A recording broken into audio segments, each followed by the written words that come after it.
jika Anda memanggil Allah dengan namanya yang paling tinggi ini dan benar cara memanggilnya, maka semua permintaan Anda sulit bagi Allah untuk menolaknya, dikabulkan seketika. Alladzi idza du'iya bihi ajab wa idza suhila bihi a'ta. Nama itu kalau disebutkan dalam doa, maka Allah seketika akan menjawab doanya, dan jika dia meminta, maka akan mengabulkan segala permintaannya.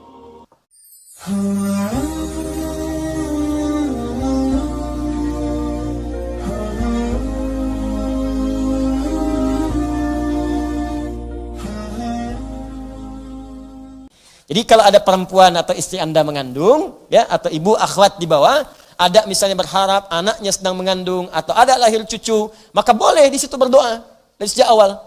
Dan fikirkan nama yang terbaik sesuai dengan doanya. Anak saya pengen jadi ahli Quran, Muhammad Hamilul Quran. Saya pengen anak saya dekat dengan Nabi, Amelia Habibatul Mustafa. Saya pengen anak saya misalnya paham Al-Quran, mengerti hukum fikihnya, Muhammad Faqihul Quran. Anisa Faqihatul Quran. Ya, perempuan cantik yang lembut tapi paham Al-Quran. Anisa Faqihatul Quran. Ya, jadi silakan cari. Dia begitu terlahir, nama itu membimbing dia, dan cari guru-guru baik untuk kemudian mengawal nama itu sesuai dengan maknanya. Makanya begitu lahir ditunjuk pamannya Zakaria alaihissalam supaya terkawal makna nama itu. Jangan titipkan pada orang-orang yang bisa merusak cita-cita Anda pada nama itu. Katanya namanya faqih, tapi dititipkan pada orang yang menjauhkan dia dari Allah. Ya mustahil jadi faqih. Cari sekolah-sekolah yang membuat dia dekat dengan Allah. Sekarang udah banyak. Santen-santen, sekolah-sekolah plus hafal Quran, plus ada pelajaran salat, plus ada pelajaran fikih. Kejar. Jangan takut dengan gelar kok. Sekarang bisa ambil paket, bisa macam-macam. Takut dengan Allah. Saat suatu hari kita pulang kepada Allah dan anak kita akan ditanya, Qu anfusakum wa ahlikum nara. Antum akan dihisab. Takut kita saat pulang tuh. Akan ditanya gitu. Itu yang kita fikirkan. Cari sekolah yang baik, tempat yang baik, guru yang baik. Nah, kalau dikaitkan dengan Allah, ingat ismun bismillah. Setelah ba, saya ingin kerjakan semua hal, istighraq seluruhnya. Istighraq tadi, ba, semua kegiatan saya, ghayah, saya tujukan semua lillah karena Allah. Ba lil ghayah, tujuan karena Allah. Nomor 3. Semua kegiatan saya kerjakan karena Allah. Dari mulai bangun tidur sampai dengan tidur lagi, semua yang baik-baik karena Allah. Dan saya rasakan setiap saya mengerjakan semua itu, Allah mengawasi saya. Maka ketika Anda kerjakan semua itu, ismun, Anda akan diangkat derajatnya. Adhallaka, Anda akan dilindungi. Siapa yang melindungi Anda? Allah. Karena itu setelah kalimat ismun, melekatlah kalimat Allah. Bismillah. Orang-orang yang mengerjakan semua aktivitasnya, seluruhnya karena Allah subhanahu wa ta'ala. Tujuannya karena Allah.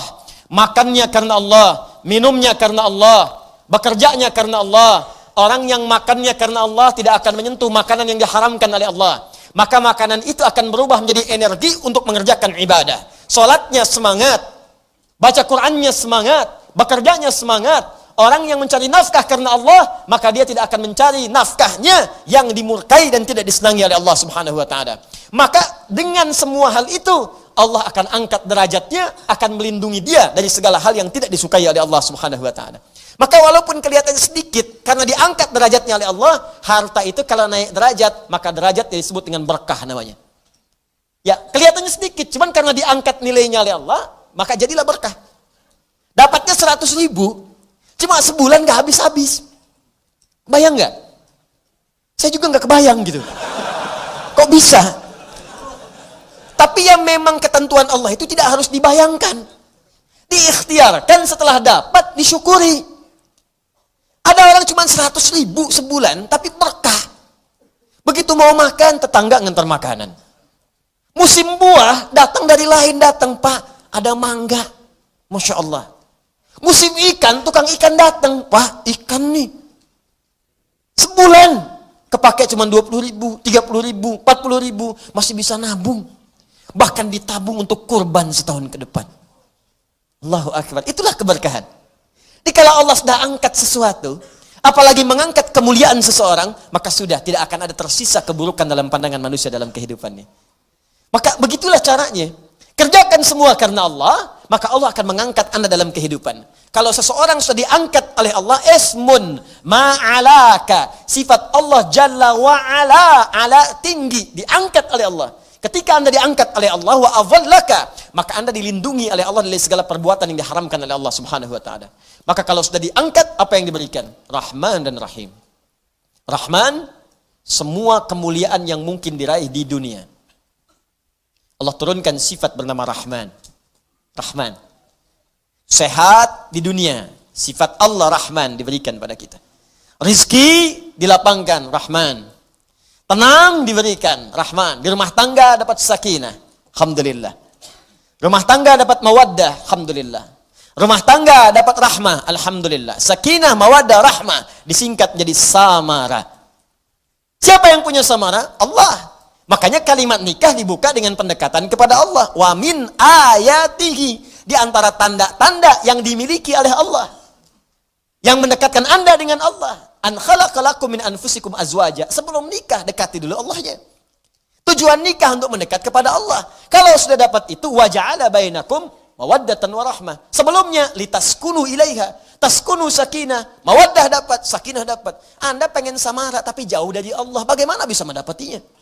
Kata Allah, samara punya saya. Sakinah punya saya. Mawaddah punya saya. Rahmah punya saya. Kalian pengen itu tapi jauh dari saya. Bagaimana bisa mendapatinya? Paham kaidahnya? Maka Rahman, semua kenikmatan dunia yang bisa didapatkan dengan izin Allah. Rahim, semua kemuliaan akhirat yang hanya diberikan bagi hamba-hamba yang dimuliakan oleh Allah. Di Rahim sifatnya terbatas. Kalau Rahman, semua bisa dapat dengan ikhtiar. Dengan ikhtiar. Ingat baik-baik, perhatikan baik-baik ya. Kalau ada manusia berikhtiar, dia bisa mendapatkan bagian dari dunianya. Kaya, non-muslim pengen kaya, ikhtiar, caranya bekerja. Semakin semangat kerja, bisa kaya. Tapi apakah berkah kekayaannya? Belum tentu. Kalau ingin berkah, jadikan pencarian kekayaan itu tujuannya lillah, bismillah, karena Allah. Maka Allah akan tanamkan keberkahan pada kekayaan itu. Jadi nanti kelihatannya bukan banyak sedikitnya, berkah tidaknya. Ada orang banyak malah bingung. Mau naruh di mana? Nyimpennya susah. Aja tiap hari cuma ngitung-ngitung aja, dipakai enggak? Yang paling dahsyat kekayaan miliaran, dekat triliunan, sakit cuman ke apotek. Bayangkan. Jadi ada orang pelit terhadap dirinya sendiri, dia sendiri tidak menikmati. Sehingga bawaannya cuma stres. Akhirnya apa pendekatannya? Main ke ladang, ngambil cabai, tanam kangkung, padahal harta banyak. Ya. Nah, ini yang disebutkan Rahman. Kalau sudah mendapatkan keberkahan, maka nilai semua perbuatan menjadi pahala akhirat. Nih. Bismillahirrahmanirrahim. Contoh, perhatikan baik-baik. Bismillahirrahmanirrahim. Saya mau minum, mengucapkan Bismillahirrahmanirrahim. Bismillahirrahmanirrahim. Alhamdulillah. Nah, ketika diminum dengan meniatkan karena Allah, maka Allah turunkan keberkahan pada minuman ini. Dia tidak sekedar menghilangkan haus. Walaupun cuma sekali tegukan, tapi dia menjadi energi yang menyegarkan. Kadang-kadang tahan 2 jam, 3 jam, ayo, lillah. Dan dahsyatnya jadi energi untuk ibadah. Makanya banyak ulama dulu itu nggak banyak makan. Makan sedikit, tapi ibadahnya banyak. Orang sekarang sedikit-sedikit makan. Dikit-dikit makan, dikit-dikit makan. Ibadah sedikit. Dulu minum sedikit, bangun banyak. Sedikit-sedikit minum, sedikit-sedikit minum. Kemana? Toilet, minum toilet, minum toilet. Ya banyak yang diminum, banyak yang dibuang. Banyak yang dimakan, banyak yang dikeluarkan. Dan banyak yang dihisap di dalamnya. Maka rubah cara kita mendekati Allah Subhanahu wa ta'ala. Kan Allah pemilik semuanya. Manusia itu banyak anehnya hari ini. Katanya Allah yang maha kaya, tapi nggak mendekati Allah untuk meminta kekayaan. Katanya Allah yang maha menenangkan. Tapi saat gelisah, kenapa tidak mendekat kepada Allah? Katanya Allah yang punya solusi. Tapi ketika punya masalah, kenapa menjauh dari Allah? Katanya Allah yang bisa mengampuni, sadar. Tapi kenapa nggak minta ampun? Kenapa nggak taubat? Katanya sadar mau wafat. Tapi kenapa nggak cari bekal? Katanya nggak pengen ke neraka. Tapi melakukan perbuatan yang menjerumuskan dia ke neraka. Lalu di mana kita menyimpan akal kita? Di mana kita menyimpan iman kita? Ini yang harus kita kaji kembali. Ini yang saya katakan, ketika kita minum karena Allah, maka Rahman, sifat Rahman yang memberikan kemudian keberkahan dalam apa yang kita minum. Poin yang selanjutnya, bukan sekedar dunia yang didapatkan. Bismillahirrahmanirrahim, menjadikan perbuatan itu punya nilai ibadah di sisi Allah Subhanahu wa taala. Maka dituliskanlah pahalanya. Berapa pahalanya? Paling sedikit 10. Jadi kalau ini minum, ya minum, dikerjakan karena Allah. Belum jelas, saya contohkan lagi. Bismillahirrahmanirrahim. Alhamdulillah. Perhatikan baik-baik. Saya minum bukan karena haus, karena ingin mencontohkan. Saya serius. Allah menjadi saksi. Perhatikan baik-baik. Bismillahirrahmanirrahim. Begitu diminum, maka perbuatan yang dikerjakan, yang baik-baik dikerjakan karena Allah. Setelah dikerjakan karena Allah, maka namanya berubah menjadi hasanah namanya. Apa namanya? Hasanah. Kebaikan yang dikerjakan karena Allah. Hasanah. Ibu hasanah.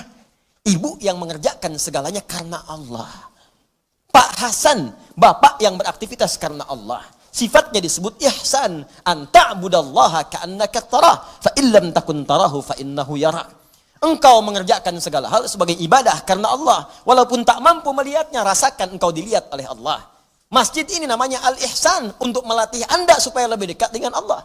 Kalau Anda tiap malam Jumat ke sini semakin jauh dari Allah, ada yang salah dengan diri Anda. Ada yang tidak tepat. Karena setiap Anda datang kemari, mesti ada sesuatu yang mengingatkan Anda dengan Allah. Lihat orang. Ya, ayo berlomba dalam kebaikan. Orang bisa jamaah, kenapa Anda sendirian? Orang bisa saf paling depan, kenapa Anda mesti terlambat? Kejar, kejar, kejar. Woi, saya kemarin pekan lalu udah 1 juz, saya akan kejar dia juga, 1 juz setengah. Jamaah yang lain menghafal 1 halaman, saya 1 lembar. Bismillah. Mudah-mudahan saat wafat sedang menghafal itu. Mudah-mudahan saat wafat itu sedang berubah menjadi lebih baik. Makanya kalau sedang bermaksiat pengen tobat, cepat kejar tobatnya terus. Walaupun belum sempurna, kerjakan tobat lagi, kerjakan tobat lagi. Mudah-mudahan saat wafat itu saat sedang tobat. Tidak cukup dengan amin, tobat. Ya, hasanah. Kalau sudah perbuatan jadi hasanah, maka poinnya 10. Dari mana taunya Ustaz? Allah yang sampaikan, Quran surah ke-6 ayat 160. Man jaa'a bil hasanati. Siapa yang mengerjakan satu kebaikan yang nilainya hasanah, punya nilai akhirat. Falahu asyru amthaliha. Maka dia mendapatkan 10 poin dari hasanah itu. Poinnya jangan dihitung 1, 2, 3, 4, 10, tidak. Saya sering katakan, itu bisa 500 tahun jaraknya satu ke 2, 3 ke 4, dan seterusnya. Nanti akan ditampakkan saat akan wafat. Tampakkan pahala-pahalanya. Tampakkan dalam sakaratul maut, tampak semua. Indah. Makanya banyak orang sakaratul tenang. Tiba-tiba saking tenangnya dicabutnya tenang. Panggilannya pun tenang. Quran surah 89 ayat 27. Ya ayyatuhan nafsul. Hei jiwa-jiwa yang sedang tenang. Kalau ditampakkan semua keindahan. Pahala banyak gitu. Tampakkan surga segalanya. Masya Allah. Indah, tenang. Karena sedang tenang itu gak kerasa. Hilang pergi aja. Ada yang sedang sujud. Ada yang sedang baca Quran, ya, ada yang sedang sholat, Masya Allah. Ada yang sedang lihat ustadz di majelis ilmu, ya, bisa terjadi. Ada ustadz yang sedang mengajar, ada, dan seterusnya. Masya Allah, enak gitu. Ulang. Itu poinnya. Ayo cepat kejar. Makanya kata Nabi, kalau perbuatan nggak disebutkan nama Allah di situ, abtar, terputus. Kullu amrin dzibalin la yubda'u fihi bi bismillahirrahmanirrahim fahuwa abtar. Semua perbuatan baik yang tak disebutkan nama Allah di dalamnya, maka terputus nilai pahalanya. Yang paling dahsyat, kalimat bismillahirrahmanirrahim, itu kalau diucapkan dengan benar, itu belum minta pun Allah bisa mengabulkan apa yang kita butuhkan dalam hidup, walaupun permintaan itu belum diucapkan. Ada orang yang belum minta, langsung dipenuhi. Langsung dipenuhi, begitu bismillahirrahmanirrahim, minum. Masya Allah. Bismillahirrahmanirrahim, makan.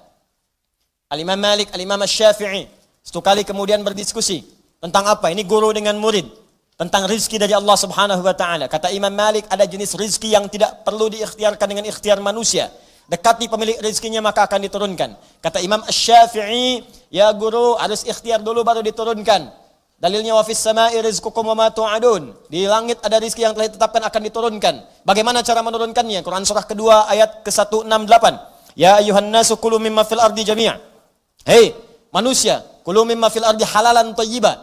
Hei manusia, ayo semuanya cari makan, kerja supaya dapat bagian dari makanan dengan halal dan thayyib. Kerja dulu baru dapat. Tidak sepakat, wajar. Tapi saling menghormati di situ. Al-Imam Asy-Syafi'i pamit dulu. Begitu keluar kemudian mendapati satu kebun anggur sedang panen. Begitu lewat, ada tawaran. Oi, anggurnya banyak. Siapa yang mau bantu panen, boleh ambil dari situ. Maka datanglah Imam Asy-Syafi'i ikut bantu di situ. Begitu selesai, diberikan bagian anggur yang segar, besar, enak. Di tengah suasana panas yang sedang menyerik. Maka ketika menerima anggur itu senang, Masya Allah. Bukan karena terima anggurnya, karena ingat diskusi beliau dengan gurunya. Kata beliau, kerja dulu baru dapat anggur. Kalau tadi saya lewat saja, nggak bantuin metik anggur, nggak akan dapat si anggur ini. Maka terbersit di kepalanya, beliau mendapatkan kebenaran dari pendapatnya. Maka pulang ke gurunya, dicuci anggurnya, disiapkan, dihidangkan dengan Masya Allah, cara menghidangkan yang sangat luar biasa beradab. Begitu kemudian bertemu gurunya, guru, Masya Allah, tadi aku lewat di perjalanan, ada orang yang sedang memanen anggur, aku ikut ke situ. Saat aku bantu, kemudian dikeraskan kalimat ini, pada bagian terakhir, ditekankan. Saat aku bantu, tiba-tiba aku diberikan bagian dari bantuan itu. Dapatlah anggur ini. Coba, beliau tidak mengatakan, guru pendapat saya benar nih. Tadi buktinya saya dapat anggur dulu, kerja dulu, baru dapat anggur. Kalau saya nggak mampir, nggak dapat anggur ini. Perhatikan adab Al-Imam Asy-Syafi'i. Kata Al-Imam Asy-Syafi'i, guru, begitu saya bantu, diberikanlah saya bagian anggur ini. Kalimatnya ditekankan. Al-Imam Malik tersenyum. Kemudian tertawa. Fatabassama dhahika. Tersenyum, tertawa.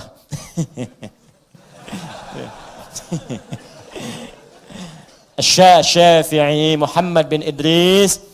Saya sebelum ke sini, waktu akan mengajar, siang-siang terik panas, saya membayangkan bagaimana nikmatnya kalau makan anggur yang besar, enak dan indah. Tiba-tiba kamu datang bawa anggur.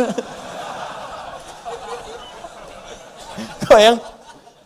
Saya keluar mau ngajar, panas terik begini, membayangkan nikmatnya kalau ada anggur yang besar, yang enak. Tiba-tiba kamu datang bawa anggur. Kedua pendapat mereka benar. Satu ikhtiar, satu yang kedua mendekati Allah. Karena ada 8 jenis rizki dalam Al-Quran. Dan keduanya tertawa bersama, makan anggur bersama. Jadi jangan sampai perbedaan pendapat itu menghalangi Anda untuk minum teh bersama. Gak harus saling melaporkan. Paham ya? Jelas. Diskusi, datang belajar. Itu biasa saja gitu. Ya, itulah. Nah, yang mau saya kembalikan ke sini, perhatikan maknanya. Jadi ada orang-orang tertentu yang ketika mengucapkan Bismillahirrahmanirrahim, Allah berikan sebelum dia meminta. Jadi pertanyaannya, apakah semua orang yang membaca Bismillahirrahmanirrahim akan langsung mendapatkan sifat Rahman Allah di dunia? Dan langsung bernilai pahala? Karena tidak semua ternyata yang mengucapkan Bismillahirrahmanirrahim saat minum, minumannya menjadi berkah. Tidak semua yang Bismillahirrahmanirrahim saat makan, makanannya menjadi berkah. Tidak semua yang Bismillahirrahmanirrahim saat bekerja, hartanya menjadi berkah. Kalau berkah, asasnya manfaat. Dari semua harta yang Anda kumpulkan di rumah, berapa yang bermanfaat? Baju, pakaian, kendaraan. Ayo lihat koleksi kendaraan Anda. Berapa kali dipakai ke masjid? Berapa kali digunakan ke majelis ta'lim? Pakai dunia saja. Kalau cuma dipakai dunia, jangankan Anda yang belum beriman pun bisa. Coba lihat banyak orang punya kendaraan. Pakai hanya untuk weekend saja. Pakai hanya untuk tamasya saja. Pakai untuk hanya kepernikahan. Banyak yang seperti itu. Anda jangan dulu bangga. Pertanyaannya, semua itu dihisab. Pernah nggak dipakai ibadah? Itu buka lemari pakaian Anda tuh. Berapa yang pernah digunakan untuk ibadah? Ayo. Jangan-jangan ada helai pakaian belum pernah dipakai ibadah. Itu pena Anda tuh yang dipakai menulis. Pernah nggak dipakai menulis pada kebaikan? Nulis hadis satu aja. Nulis ayat Quran untuk dihafalkan. Nulis catatan untuk mengingatkan Anda dengan Allah. Tuliskan. Karena kalau dihisab nanti bisa lebih mudah. Minimal pulpen itu akan berkata, saya pernah digunakan oleh si fulan pemilik saya ya Allah untuk mendekatkan dia dengan Allah Subhanahu wa taala. Itu yang harus dilakukan. Nah, sekarang untuk menunjukkan itu semua, maka ada satu kaidah. Kalau kaidah ini benar dan inilah dari kalimat Bismillahirrahmanirrahim akan muncul kemudian kalimat-kalimat lain sebagai tafsir dari kalimat ini dan satu dengan yang lainnya akan saling menjelaskan. Indahnya nanti keterangan di Al-Fatihah dirinci di Al-Baqarah. Terusannya ada di Ali Imran. Sampai dengan ke An-Nas. Indah luar biasa. Dari setiap kalimat ada yang akan saling menjelaskan. Dan kunci dari semua ini terletak pada kalimat Allah. Dan ini bahasan terakhir kita. Allah. Makanya saya akhirkan. Baik. Saya bacakan dulu kaidahnya ya. Kitabnya At-Ta'rifat karya Imam Al-Jurjani.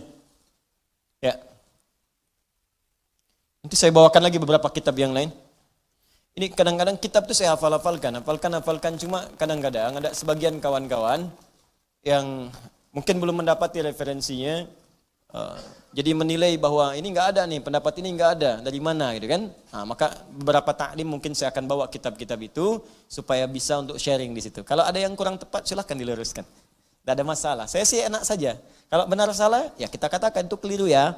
Kalau misalnya salah sebut nama ya saya salah sebut nama kemarin, harusnya ini, yang benar ini bukan ini, ya selesai. Dan tidak harus mempertahankan kesalahan. Ya. Dan juga jangan cari-cari kesalahan, capek nanti. Ya, capek. Guru itu kalau mengajar pasti ada salahnya, pasti salah. Tapi yang paling salah adalah murid yang mencari-cari kesalahan guru. Jelas ya? Nah, bikin status dulu, catat dulu. Ya. Bismillahirrahmanirrahim. Al-ismul a'zam. Al-ismul a'zam, nama yang paling agung, tinggi. A'zam itu isim tafdil dari kata azuma. Azuma, a'zam. Azuma besar. Sigat mubalaghahnya azim, sangat besar. A'zam paling besar, paling agung. Jadi kalau ada yang agung, ini yang paling agung. Kalau ada yang bisa mengangkat, ini yang paling tinggi angkatannya. Kalau ada yang bisa memuliakan, ini yang paling bisa memuliakan pada tingkat yang paling dahsyat. Anda dimuliakan oleh ibu Anda, teman Anda, tetangga Anda, keluarga Anda, masyarakat Anda, maka ada yang lebih dahsyat dalam memuliakan Anda. Inilah dia nanti yang akan kita lihat. Jelas ya? Nah, mari kita lihat al-ismul a'zam. Huwal ismul jami' li jami'il asma'.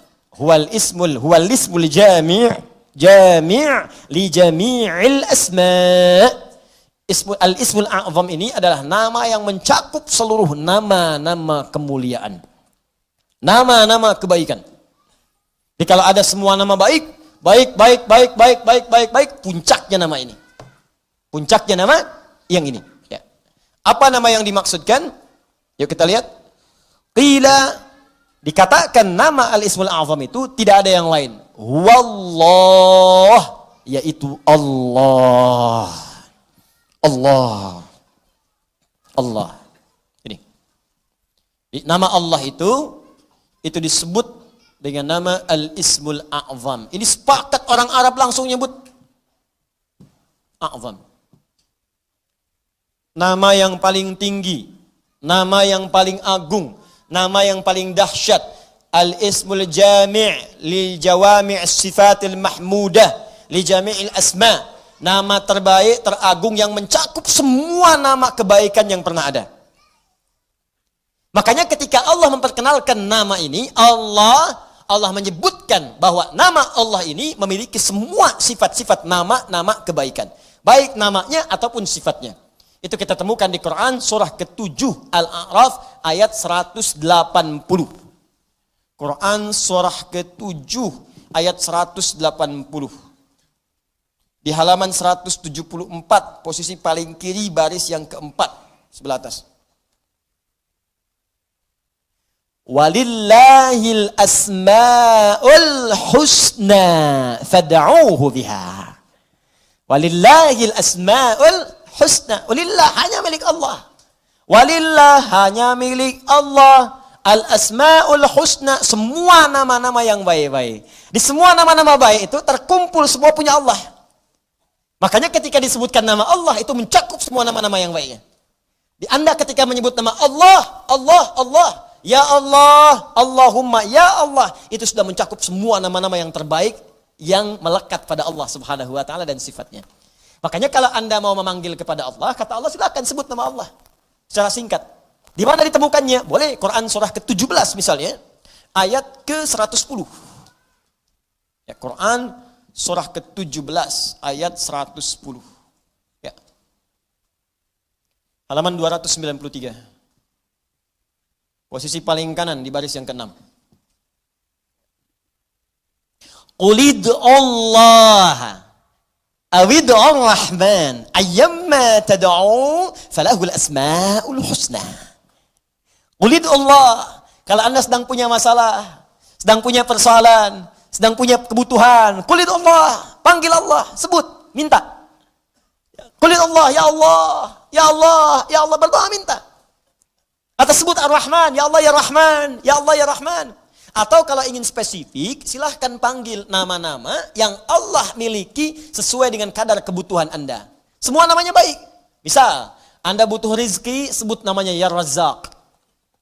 Anda sedang belajar, besok mau ujian, belajar supaya dipercepat ilmu, sebut namanya ya Alim. Anda sedang bekerja, ada yang usil, ada yang iseng, ada yang ingin mencelakai Anda, sebut namanya ya Jabbar, ya Malik. Sedang punya banyak masalah, sebut ya Sabar, Sabar, Sabar. Tapi kalau Anda ingin menyebut satu nama yang dengan itu semua masalah Anda tuntas, sebut Allah. Ya Allah, hamba bermunajat kepadamu. Ya Allah, hamba memohon kepadamu. Kalau Anda benar menyebutnya, benar memohonnya, maka demi Allah ada hadis yang langsung disampaikan oleh Nabi sallallahu alaihi wasallam. Langsung disebut oleh Nabi. Jika Anda memanggil Allah dengan namanya yang paling tinggi ini dan benar cara memanggilnya, maka semua permintaan Anda sulit bagi Allah untuk menolaknya. Dikabulkan seketika. Saya bacakan kitabnya, ini halaman 31. Saya hafal ini. Ya, paling kiri di pertengahan. Kitabnya Al-Aqaidah Al-Islamiyah karya Syekh Said Sabiq. Ini kitabnya. Ya. Bismillah. Ismullahil A'zam. Ya, ada yang bisa bahasa Arab mau bacakan? Baik, saya bacakan langsung ya. Ismullahil A'zam. Ya. Wa kama anna lillahi hadhil asma falahu ismun a'zam idza du'iya bihi ajaba wa idza su'ila bihi a'ta. Allahu akbar. Dan sebagaimana Anda ketahui bahwa Allah Subhanahu wa taala memiliki nama-nama yang sangat mulia, ya. Ar-Rahman, Ar-Rahim, Al-Malik, Al-Quddus, ya, dan seterusnya. Di balik nama itu ada nama yang paling tinggi. Dan kalau nama paling agung, paling tinggi itu Anda sebut dalam berdoa, idza du'iya bihi ajaba, maka Allah akan langsung mengabulkan. Wa idza su'ila bihi a'fa, dan jika Anda memohon kepada Allah minta dengan nama itu, maka Allah akan memberikan apa yang Anda minta. Ya, mari kita lihat. Ja'a dzikruhu fima yali min ahadits. Kalau Anda tidak percaya, berikut ini saya tampilkan beberapa hadis-hadis, ya, yang mengabadikan kepada kita peristiwa-peristiwa dimaksud dari Nabi sallallahu alaihi wasallam. An Buraidah radhiyallahu taala anhu qala, hadis pertama dari Buraidah, ya, semoga Allah meridai kepada beliau, qala sami'an nabiyyu sallallahu alaihi wasallam rajulan yad'u. Satu kali Nabi sallallahu alaihi wasallam pernah mendengar seorang lelaki sedang berdoa. Nah, lelaki itu berdoa, kedengaran oleh Nabi. Ya, apa doanya? Mari kita lihat. Wa huwa yaqulu, dan dia berkata, Allahumma inni as'aluka bi anni ushhidu annaka antallah la ilaha illa antas samad alladzi lam yalid wa lam yulad wa lam yakul lahu kufuwan ahad. Allahumma ighfirli. Saya baca ke kitab. Bi anni ushhidu annaka antallah la ilaha illa antal ahadus samad alladzi lam yalid wa lam yulad wa lam yakul lahu kufuwan ahad. Allahu akbar. Dia membaca pertama, usyhidu bi annaka antallah, ya Allah. Perhatikan nih. Saya bersaksi Engkau Allah. Engkau Allah. Engkau Tuhanku ya Allah. Engkau Tuhanku yang memerintahkan aku ya Allah untuk bermohon hanya kepadamu. Aku bersaksi Engkau satu-satunya Tuhan, tidak ada Tuhan yang lain. Aku bersaksi hanya memohon kepadamu, tidak ada syarikat untukmu. Allah disebutkan namanya. Maka apa yang terjadi? Perhatikan. Faqala walladhi nafsi biyadi laqad sa'ala Allah bismihil a'zam alladhi idza du'iya bihi ajab wa idza su'ila bihi a'ta. Allahu akbar. Dalam riwayat orang ini berkata, ya Allah ampuni saya, Allahumma ighfirli, ya Allah ampuni saya. Maka kata Nabi, perhatikan kalimatnya, kata Nabi, walladhi nafsi biyadi, saya bersumpah karena Allah. Saya bersumpah dengan nama Allah yang menggenggam jiwaku. Di Nabi mempertaruhkan jiwanya, ya, mempertaruhkan dirinya dalam genggaman Allah untuk menyampaikan makna yang sangat dalam ini. Ini sumpah nih. Walladzi nafsi biyadi itu sumpah. Ini sumpah tertinggi dari seorang hamba yang menunjukkan kemudian keesaan Allah Subhanahu wa taala. Nabi itu cukup berkata, kata-katanya benar karena sifatnya itu siddiqul amin. Ya, siddiqul amin. Jadi kalau bersumpah ada yang serius di situ, ada yang sangat penting. Saking pentingnya sampai bersumpah. Anda percaya enggak dengan saya? Tidak, sumpah demi Allah yang menggenggam jiwa saya, yang bisa mewafatkan saya kapanpun. Saya bersumpah. Ini hadis bersumber dari Nabi sallallahu alaihi wasallam. Pertanyaan saya, semakin percaya enggak dengan saya? Semakin ya? Ini Nabi yang bersumpah. Maka kata Nabi, apa kata Nabi? Laqad sa'alallaha bismil a'zam. Orang itu tadi telah memohon kepada Allah dengan menyebutkan nama yang paling tinggi. Nama yang paling agung. Alladzi idza du'iya bihi ajab wa idza suhila bihi a'ta. Nama itu kalau disebutkan dalam doa, maka Allah seketika akan menjawab doanya, dan jika dia meminta, maka akan mengabulkan segala permintaannya. Hadisnya sahih. Hadisnya sahih. Rawahu Abu Dawud wa Tirmidzi wa Nasai wa Ibnu Majah wa qala al-Mundziri qala Syekhuna Abu al-Hasan al-Maqdisi wa isnad la mat'ana fihi wa la a'lam annahu ruwiya fi hadha hadits ajwad minhu. Allahu akbar. Hadis ini diriwayatkan oleh para ahli hadis, Abu Daud, At-Tirmidzi, An-Nasai, Ibnu Majah, bahkan Al-Imam Al-Mundziri mengatakan ini riwayat enggak ada celaknya. Enggak ada celaknya, sahih. Sahih, dan saya tidak melihat riwayat yang lebih baik daripada ini. Ya, hadisnya sahih. Tuh, hadisnya saya tampilkan, riwayatnya saya sampaikan, kitabnya saya tunjukkan, dan manfaatnya kita dapatkan. Allah. Nah, coba pertanyaannya, ini kan kalimat dirangkaikan di situ, Bismillah, Allahnya sudah muncul. Bahkan yang paling dahsyat, Rahman Rahimnya datang. Harusnya kalau sudah Bismillah, sifat Rahman Rahim itu datang. Bismillah, minum, Rahmannya turun, berkah minumannya, dituliskan pahala akhirat dengan Rahimnya. Harusnya begitu.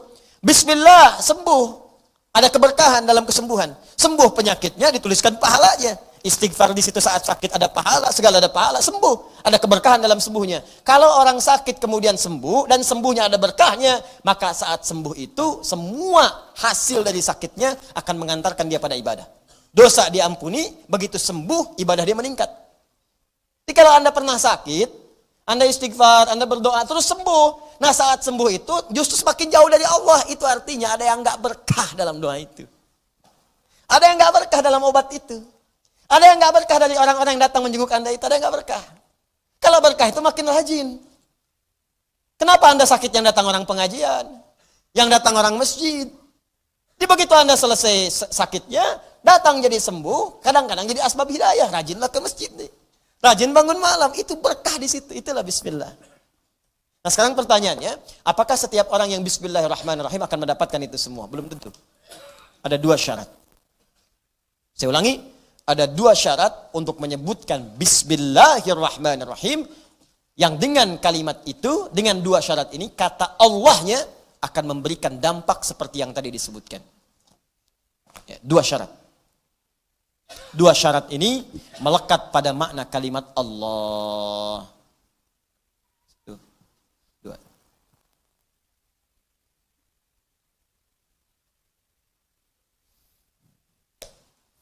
Jadi kalau dua syarat ini terpenuhi, benar cara mengucapkannya, maka insya Allah ketika mengucapkan bismillahirrahmanirrahim dengan dua hal ini hadir dalam jiwa kita, maka fungsi dari apa yang tadi kita dapatkan, doa dijawab, keberkahan datang, itu akan cepat diberikan oleh Allah Subhanahu wa taala. Dua hal ini apakah dibahas pekan depan atau sekarang? Baik. Yang ingin pekan depan, ayo jangan acungkan tangan. Baik, bahas sekarang ya, sebentar ya, 8 menit lah insya Allah. Pertama, kata Allah itu, kata Allah, Allah itu menunjuk makna uluhiyah, sifat ketuhanan. Sifat ketuhanan.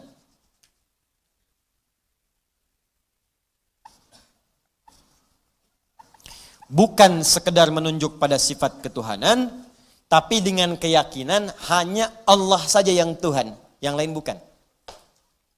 Awas. Saya ingin tegaskan nih, ini dalam konteks keyakinan kita sebagai umat Islam. Ya. Jadi kalau Anda Muslim, silahkan Anda belajar. Non-Muslim, boleh ikut belajar juga, silahkan. Kalau belum paham, tanyakan. Ya. Pertama, nama Allah adalah nama yang menghadirkan makna uluhiyah, sifat ketuhanan. Nanti lebih detailnya pembahasan di bab tauhid nanti, ya. Tapi saya berikan cepat, uluhiyah, sifat ketuhanan, disertai keyakinan bahwa hanya Allah saja yang Tuhan, yang lain bukan. Satu-satunya, tidak ada yang lain. Ya. Dalam bahasa Arab, satu-satunya, nggak ada yang lain selain itu disebut ahad namanya. Ada wahid, ada ahad, itu beda. Kalau wahid, satu, ada yang kedua. Wahid, itsnain, talata, arba'. Kalau disebutkan wahid, ada yang kedua. Ya. Misal,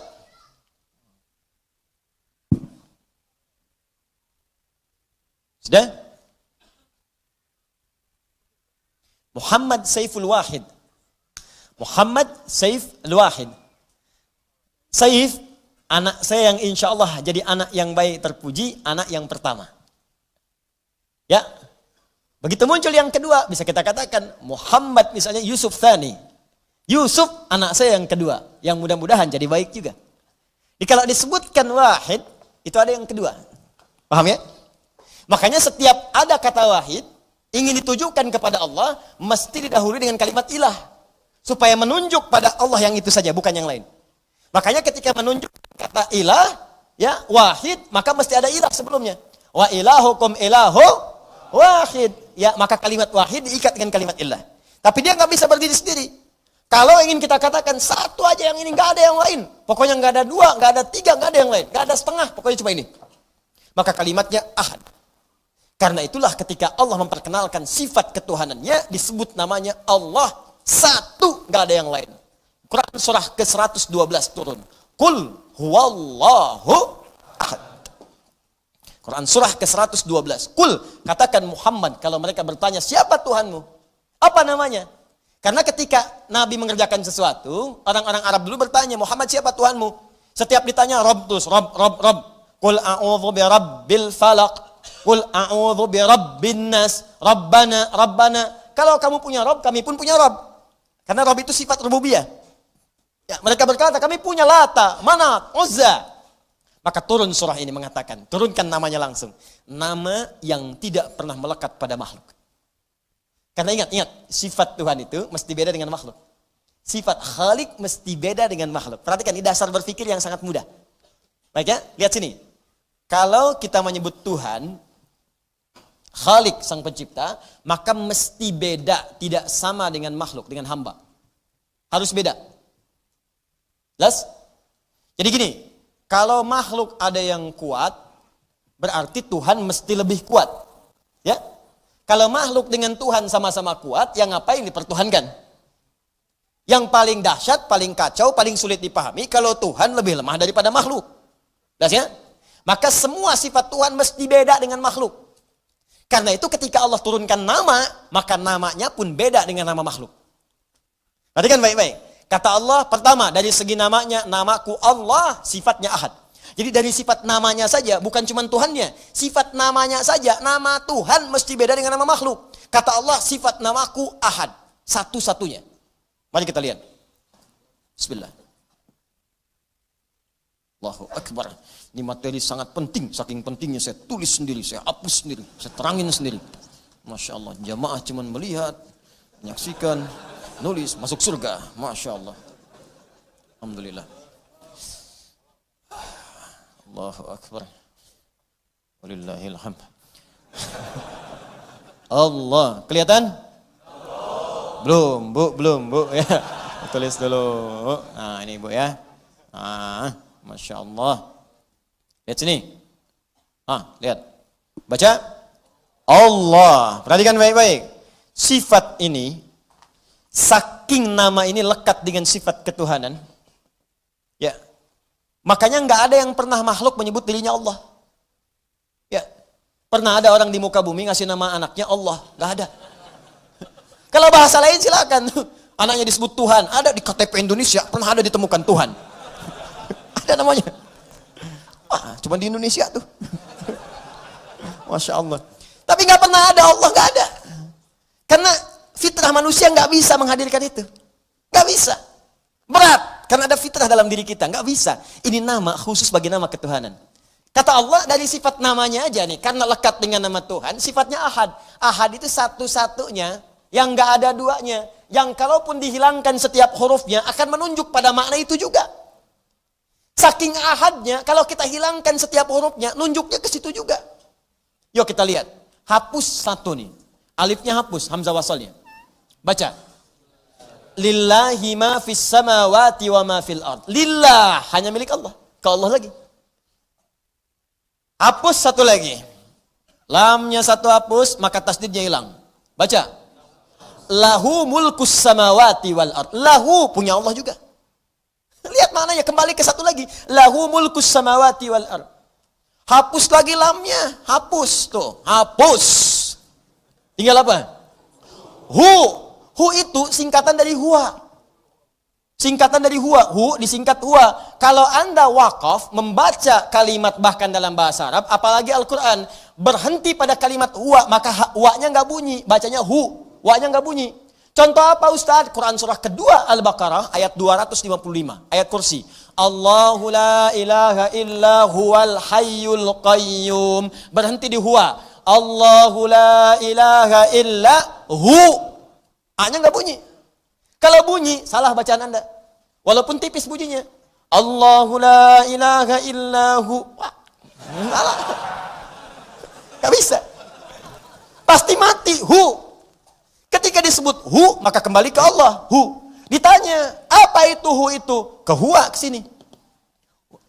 Siapa huwa itu? Ya balik lagi ke Al-Ikhlas. Kul huwa. Kul, katakan huwa, yang dimaksud huwa itu Allahu Ahad.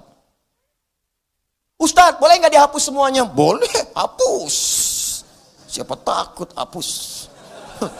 Kalau ngapus saja, terangin, tulis, hapus. Oh. Hapus. Kelihatan? Kelihatan tidak? Sesuatu yang tak nampak, yang tak terlihat dalam bahasa Arab disebut dengan ghaib. Ghaib, ghaib. Ghaib. Anda beriman pada Allah? Beriman. Nampak tidak sekarang?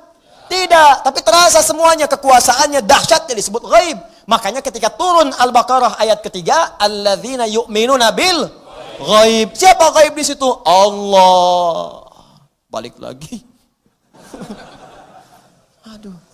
Kalau dengan semua ini belum beriman juga, lantas seperti apa lagi saya mesti terangkan? Sekarang kalau nggak percaya, cari nama-nama lain, termasuk nama yang dipertuhankan. Hapus setiap hurufnya. Apakah menunjuk pada makna yang sama atau tidak? Saya akan tuliskan nama-nama yang familiar yang dipertuhankan. Khawatir besok saya dilaporkan. Ya. Saya aja nih. Adi. Udah. Sudah, diam. Lihat sini. Adi. Pakai bahasa Arab? Boleh. Adi. Oh, tidak boleh lebih tinggi dari Allah. Adi. Lihat sini. Lihat sini. Hapus A-nya. Baca. Gak nunjuk ke saya. Di. Adi nengok. Dedi nengok. Edi nengok. Odi nengok. Di. Banyak akhiran di. Andi nengok. Lihat. Semua nengok. Di. Semua. Andi, Edi, Dodi. Ya, dan seterusnya. Semua. Bahkan di ini pendek, ketika dibaca bahasa Arab jadi beda. Nih.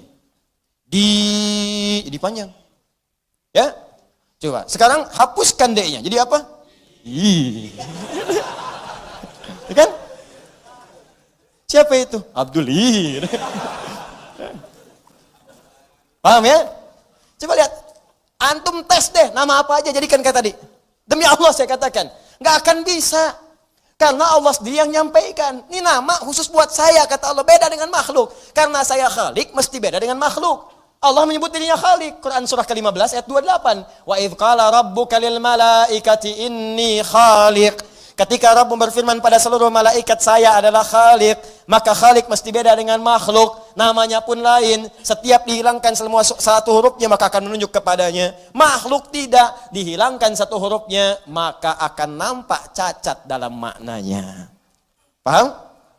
Nah, makanya Anda transfer tuh. Hilang satu huruf, gak bisa nyambung, gak nyampe uangnya. Silakan. Besok transfer ke saya, coba aja. Ya. Ayo silakan kalau gak percaya. Transfer, ya. Begitu mau ditransfer, hurufnya satu hilang, ya. Adi hilang misalnya A-nya, di, ya. Atau misalnya Adi Hidayat, hilang kemudian D-nya, ya, di Hidayatnya, Adi Hidayat. Balik Anda ditelepon. mohon maaf Pak, ini iya kenapa? Nggak perlu minta maaf, nggak ada yang salah ini. Tidak, ini ada yang keliru D-nya Pak. Ini kok ada hiat, nggak bisa nyambung. Oh mohon maaf itu kurang D. Oh baik, terima kasih. Dah, ya. Asep, S-nya hilang jadi Aep. Beda kan? Ya. Maaf Pak, ini kok S-nya nggak ada. Oh iya pantesan saya panas. Paham ya? Nah, itu satu tuh. Nah, sudah. Kemudian yang paling dahsyat Allah jelaskan lagi. Itu baru nama kata Allah.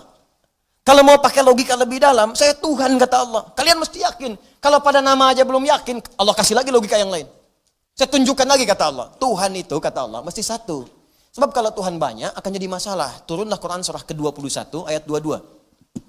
Quran surah ke-21 Al-Anbiya ayat ke-22. Halaman 323. Ya, baris yang ke-12, paling kanan sebelah bawah.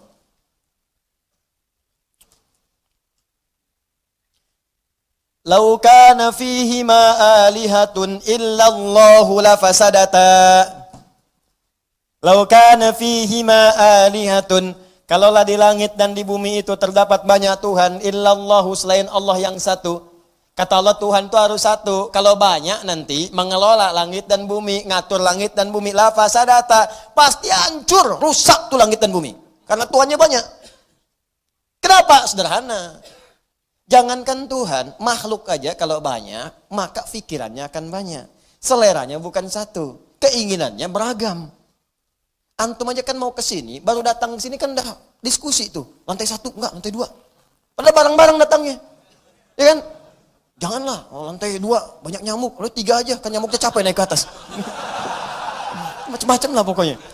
Saya pengen di bawah aja, biar cepat pulang. Nggak bisa, pengen di atas. Lihat Ustadz, kamu mau lihat Ustadz apa mau ngaji? Jadi berdebat tuh. Emang kamu siapa? Kamu juga siapa? Nggak jadi. Macam-macam lah pokoknya. Anda kebayang tuh. Suami istri kan begitu juga. Masalah istri mau kondangan aja bisa berdebat. Padahal istri baru 1.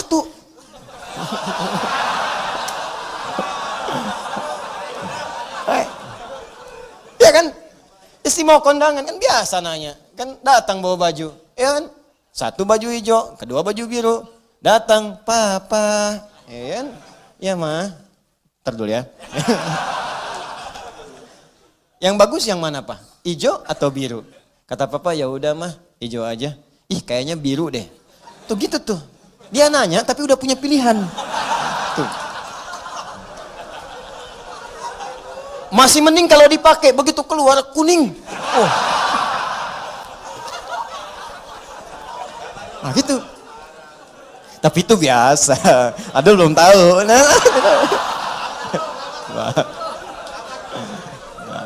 Bisa ini Adul sahabat kita, Masya Allah. Kita doakan mudah-mudahan kita dirahmati oleh Allah. Ya, bisa ke surga bersama-sama insya Allah. Ya, baik.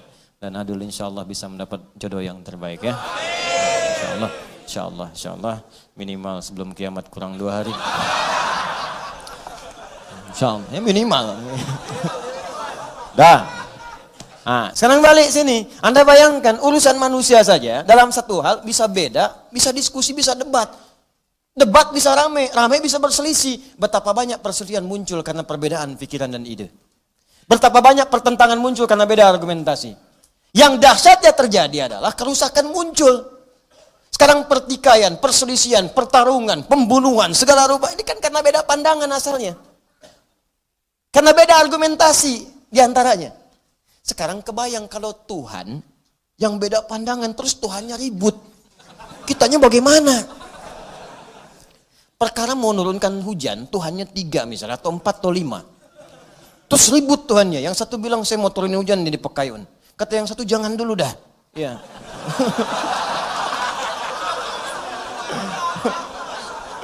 Satu bilang ya udah saya jalan tengah aja deh. Mendung aja. Nggak bisa. Ada hamba yang sangat jengkel saya kepadanya. Kasih kilat dia. Gak bisa yang ramai Tuhan tuh kan. Kamu Tuhan siapa sebetulnya? Kamu juga apa? Oh ramai. Kalau Tuhannya ribut, gimana kita makhluknya? Kebayang tuh. Dar. Wah terang lagi. Ciluger. Mendung lagi. Legar. Panas ini. Ustadz ini kenapa? Tuhan lagi ribut. Enggak bisa.